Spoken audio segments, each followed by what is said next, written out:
नमस्कार, स्वागत है आप सभी का 68 बीपीएससी प्रीलिम्स टेस्ट सीरीज में, जिसका एग्जाम आगामी 12 फेब को होने वाला है। और करंट अफेयर्स के सर्वाधिक संभावित प्रश्नों की श्रृंखला में आज हम फिर हाजिर हैं 25 नए करंट अफेयर्स के प्रश्नों के साथ में। और साथ ही में हम ये भी देखेंगे कि किस तरीके से एग्जाम हैंडलिंग टेक्निक्स के माध्यम से आप ज़्यादा से ज़्यादा प्रश्न कर सकते हैं। विषय को इस प्रकार से भी कवर किया जाएगा कि आप दूसरे डायमेंशंस के क्वेश्चन भी साथ साथ में हल कर सकें। आइए देखते हैं पहला प्रश्न। 22वें फुटबॉल विश्व कप के पुरस्कारों के संदर्भ में कौन से युग्म सही सुमेलित हैं? यहां पे पूछा गया है सुमेलित युग्म आपको बताने हैं। तो गोल्डन बूट ये किलियन एम्बापे को दिया गया है। ये किलियन एम्बापे हैं और ये फ्रांस के खिलाड़ी हैं। इन्होंने हैट्रिक भी करी थी फाइनल में 22वें फुटबॉल विश्व कप के। इनको गोल्डन बूट का पुरस्कार दिया गया है। गोल्डन ग्लव्स यानी जो रक्षक होता है, जो गोलकीपर होता है, उसको गोल्डन ग्लव्स पुरस्कार दिया जाता है। एमिलियानो मार्टिनेज ये अर्जेंटीना के गोलकीपर थे। इन्होंने फाइनल में काफी अच्छा प्रदर्शन भी किया, ओवरऑल विश्व कप में काफी अच्छा प्रदर्शन था, इसलिए इनको गोल्डन ग्लव पुरस्कार दिया गया है। गोल्डन बॉल पुरस्कार लियोनेल मेसी को दिया गया है। अर्जेंटीना कप्तान थे, विश्व कप भी अर्जेंटीना ने जीता है। और फीफा फेयर प्ले अवार्ड ये इंग्लैंड को दिया गया। तो ये 4 प्रश्न हैं आपके, एक प्रश्न में इसको समाहित किया गया है, जहां से आपसे अलग अलग भी प्रश्न पूछे जा सकते हैं। इसके अलावा कोई एक प्रश्न भी इसमें से आपसे पूछा जा सकता है। अत्यंत महत्वपूर्ण, फुटबॉल विश्व कप आयोजित कहां पे किया गया था? ये कतर में आयोजित किया गया था। आइए चलते हैं अगले प्रश्न की ओर। आगामी वर्ष 2024 में ओलंपिक और पैरा ओलंपिक खेलों का आयोजन कहां प्रस्तावित है? तो आप देख सकते हैं पेरिस में 2024 में होंगे, और पेरिस फ्रांस की राजधानी है। तो अगर देश का नाम पूछा जाए तो फ्रांस, और अगर शहर का नाम आपसे पूछा जाएगा परीक्षा में तो आपको टिक करना होगा पेरिस में 2024 में आपके ओलंपिक और पैरालंपिक खेल आयोजन किए जाने हैं, यानी वहां पे प्रस्तावित हैं। आइए चलते हैं अगले प्रश्न की ओर। भारत द्वारा निर्धारित लक्ष्यों, भारत ने अनेक लक्ष्य निर्धारित किए हैं, उनके लक्ष्यों के संदर्भ में कौन कौन से युग्म सुमेलित हैं? तो यहाँ पे 4 चीजें पूछी गई हैं आपसे। उर्वरक में आत्मनिर्भरता वर्ष 2023, ये एकदम सही है। सभी के लिए आवास के लिए जो लक्ष्य रखा गया है वो रखा गया है 2024, यानी ये गलत हो गया आपका, ए सही है, बी गलत है। मलेरिया मुक्त भारत, इसके लिए 2025 का नहीं 2030 का लक्ष्य रखा गया है। और HIV मुक्त भारत के लिए भी 2030 का लक्ष्य रखा गया है। तो ये दोनों जो लक्ष्य हैं ये 2030 के हैं, और आवास का लक्ष्य 2024 का है। तो चूंकि 3 गलत हैं, यानी उपयुक्त में से कई सारे गलत हैं, तो आंसर जो है आपका वो हो जाएगा उपयुक्त में से कोई नहीं, उपयुक्त में से 1 से अधिक, क्योंकि कई सारे इसमें से गलत हैं। सुमेलित युग्म पूछे गए थे, तो कई सबको लेकर के चलना होगा, किसी एक के आधार पर उत्तर नहीं करना होगा, और इन सबसे अलग अलग प्रश्न भी आपसे पूछा जा सकता है। आइए चलते हैं अगले प्रश्न की तरफ। 17वें प्रवासी भारतीय दिवस में किस देश के राष्ट्रपति मुख्य अतिथि थे? तो गुआना के जो राष्ट्रपति थे, ये गुआना के राष्ट्रपति हैं डॉक्टर मोहम्मद इरफान अली। डॉक्टर मोहम्मद इरफान अली, तो इनको मुख्य अतिथि के रूप में प्रवासी भारतीय दिवस में बुलाया गया था। तो एक तो देश का नाम भी पूछ सकता है आपसे, और व्यक्ति का नाम भी पूछ सकता है, तो याद रखिएगा डॉक्टर मोहम्मद इरफान अली 17वें, क्रम भी याद रखिएगा, 17वें प्रवासी भारतीय दिवस में इस बार मुख्य अतिथि थे। आइए चलते हैं अगले प्रश्न की ओर। ग्लोबल शील्ड योजना हाल ही में किस अंतरराष्ट्रीय समूह के द्वारा प्रारंभ की गई है? तो उत्तर है आपका G7, यानी जो अभी हाल ही में COP27 हुई थी शर्म एल शेख में, वहां पे G7 देशों ने क्लाइमेट शील्ड फंड, यानी वित्त से संबंधित, पर्यावरणीय वित्त से संबंधित एक योजना लागू की है, जिसका नाम है ग्लोबल शील्ड योजना। और ये किनसे संबंधित है? G7 देशों से संबंधित है। अगला प्रश्न है आपका कि किस देश के द्वारा वर्ष 2022-23 हेतु कृत्रिम बुद्धिमत्ता पर वैश्विक सहयोग, यानी आर्टिफिशियल इंटेलिजेंस पे जो ग्लोबल पार्टनरशिप है GPAI, इसकी अध्यक्षता की जा रही है? चूंकि भारत द्वारा की जा रही, भारतीय संदर्भ है, इसलिए ये प्रश्न बहुत ज्यादा संभावित है। तो इसको याद रखिएगा कि वर्ष 2022-23 हेतु GPAI की अध्यक्षता भारत के द्वारा की जाएगी। अगला प्रश्न, बहुत सारी चर्चित मूर्तियां भारत सरकार के द्वारा अनेक स्थानों पर बनवाई जा रही हैं, इनसे संबंधित है कि उनके स्थानों मूर्तियों के संदर्भ में कौन से युग्म सुमेलित है? इनसे अलग अलग भी प्रश्न आ सकता है। आपको यहाँ पे क्या देखना है? Statue of unity Kevadia Gujarat में सरदार वल्लभ भाई पटेल की मूर्ति है। Statue of equality Hyderabad Telangana में संत रामानुजम की मूर्ति ये स्थापित की गई है, ये स्टैचू ऑफ इक्वेलिटी है। स्टैचू ऑफ प्रॉस्पेरिटी ये बंगलौर कर्नाटक में है। नाथ प्रभु केम्पेगौड़ा की ये मूर्ति बनाई गई, इसका हाल ही में प्रधानमंत्री के द्वारा उद्घाटन किया गया, ये बेंगलुरु शहर के संस्थापक भी थे।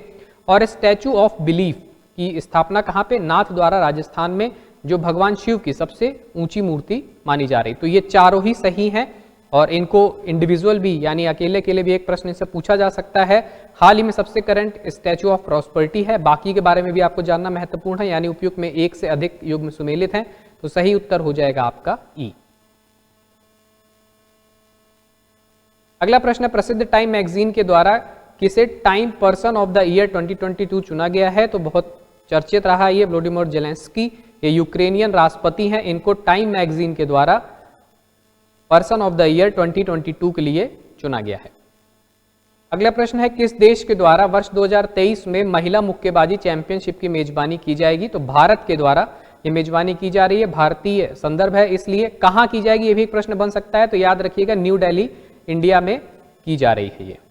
अगला प्रश्न, गंगा जल आपूर्ति योजना का शुभारंभ किस राज्य में किया गया है? बिहार का संदर्भ है, बिहार का प्रश्न पत्र है, तो बिहार इसका उत्तर है।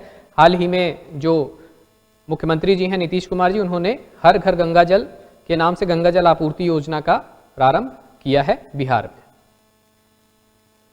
बिहार से संबंधित एक अन्य प्रश्न है, पर्यावरणीय प्रश्न है ये, ग्रेडेड एक्शन प्लान, यानी जहां पे पर्यावरणीय मानक अत्यंत न्यून स्तर पर होते हैं, यानी जो PM 2.5 है या PM 10 है, ये सब अत्यंत खराब स्तर पर होते हैं, अन्य प्रदूषक गैसें भी खराब स्तर पर होती हैं, वहां पे वायु गुणवत्ता के मापन के लिए ग्रेडेड एक्शन प्लान लागू किया जाना है।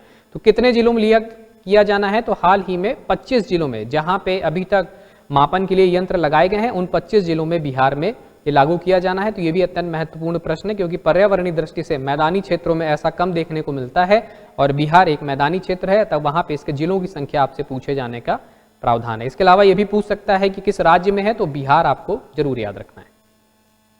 अगला प्रश्न है, कॉमनवेल्थ पावर लिफ्टिंग प्रतियोगिता में 6 स्वर्ण पदक जीतने वाली विजेता कौन है? तो यहाँ पे नाम देखिए आप, पूरा नाम इनका है कृतिराज सिंह, पूरा नाम है इनका कृतिराज सिंह, लेकिन कंफ्यूज करने के लिए इस तरीके के ऑप्शन बनाए जाते हैं। बीपीएससी भी पहले इस तरीके का ऑप्शन बनाता रहा है, तो ये ध्यान रखिएगा कि सब जूनियर कैटेगरी में इन्होंने 6 स्वर्ण पदक कॉमनवेल्थ पावर लिफ्टिंग प्रतियोगिता में जीते हैं, और ये महत्वपूर्ण इसलिए भी है क्योंकि ये बिहार पटना की रहने वाली हैं, और इसलिए भी ये बिहार पीसीएस के लिए अत्यंत महत्वपूर्ण है। नाम याद रखिएगा, कृतिराज सिंह। अगला प्रश्न, जनजाति गौरव दिवस वर्ष 2021 से ही मनाना प्रारंभ किया गया है, किस दिन मनाया जाता है? 15 नवंबर को। 15 नवंबर को जनजाति गौरव दिवस मनाया जाता है। भगवान बिरसा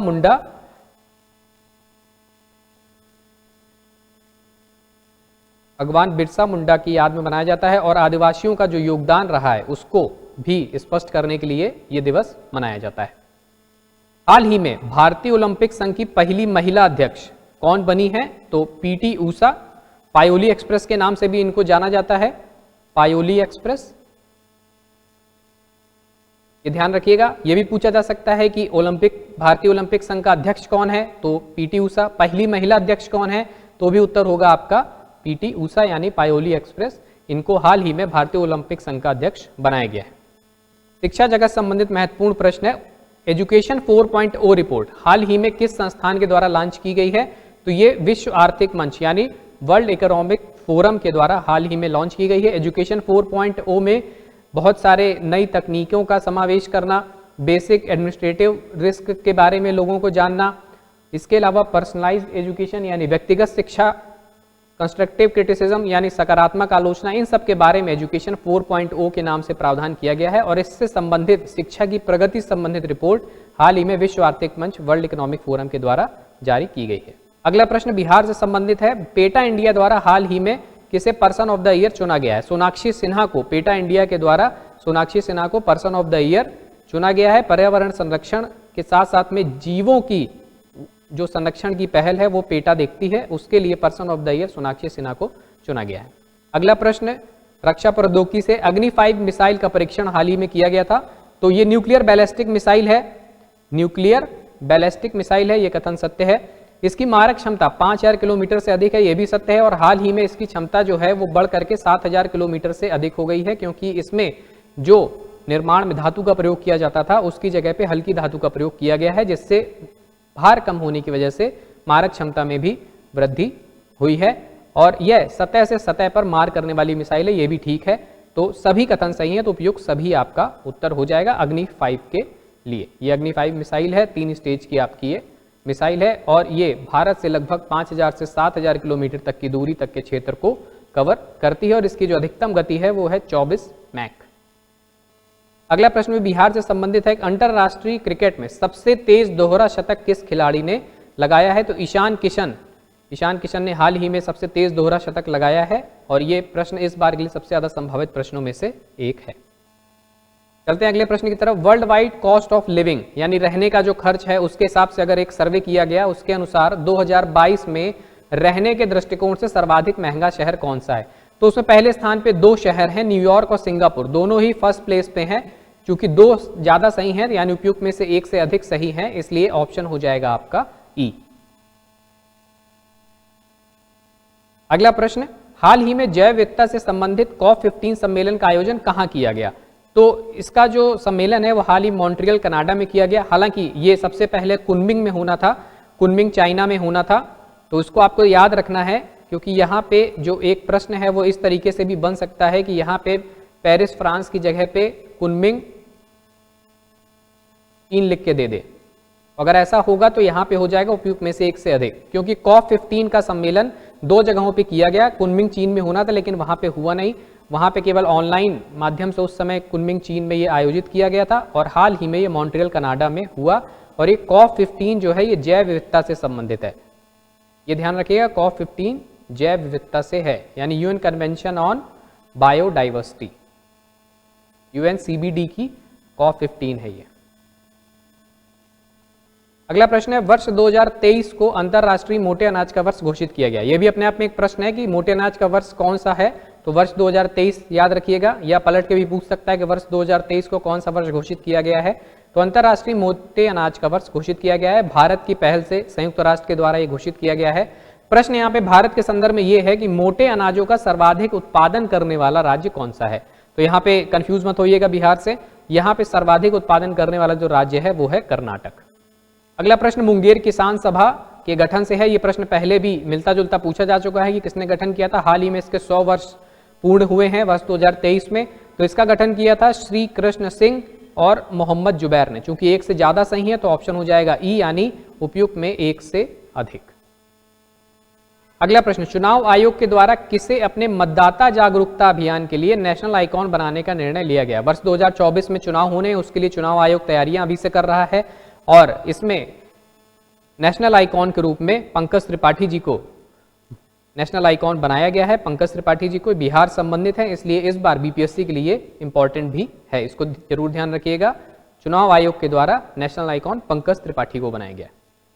अन्य महत्वपूर्ण 5G सेवाओं के बारे में प्रश्न है। भारत में हाल ही में 5G सेवाओं का प्रारंभ 1 अक्टूबर को किया गया। तो डेट से संबंधित प्रश्न आ सकता है कि कब किया गया, तो 1 अक्टूबर से। इसके अलावा 5G सेवाओं की जो विशेषताएं हैं कि लो लेटेंसी होती है, डेटा स्पीड बहुत तेज होती है, ट्रांसफर 4G से अच्छा है, ये सारी चीजें 5G की विशेषताओं से संबंधित प्रश्न तो आ ही सकता है आपके सामने। इसके अलावा डेट से भी प्रश्न पूछ सकता है, क्योंकि ये आधिकारिक जो घोषणा की गई थी उसमें भी ये डेट आपकी मेंशन की गई थी। 1 अक्टूबर से प्रधानमंत्री ने 5G सेवाओं का प्रारंभ किया है।